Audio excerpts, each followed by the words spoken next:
umukameze we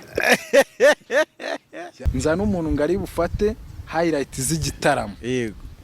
nyine dufataga highlight ko gukanga nyine kamwe k'igitaramo brozi byabaye yaraje yifatira mu mugongo gusa ajya inyuma akajya afata mu mugongo ntari gufata biro z'abantu barimo ibiki akono wa make nawe uwamake ni icyamamara nta cyamamara kimurimo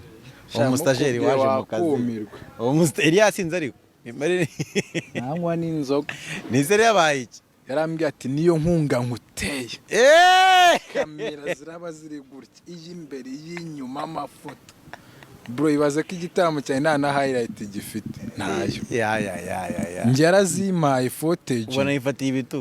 ibitugu twese noneho nziha umuntu nyeditingira Sanbi ndamubwira ati koramo akantu byibuze niki ambwira ati ntago bishoboka tuzana muri umuntu wa Faizo ngo ukora ama highlight wa dance z'ibitaramo urambwira ati n'ukuntu na fakinga nkazanamo indi dance atari ko se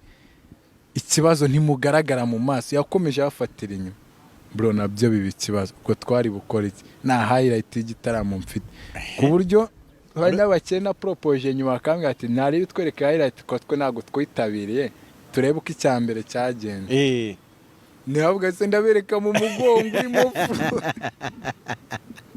nababwana amafoto ariko aracara n'umubare ati ntagram dushaka kureba abantu bishimaga bingana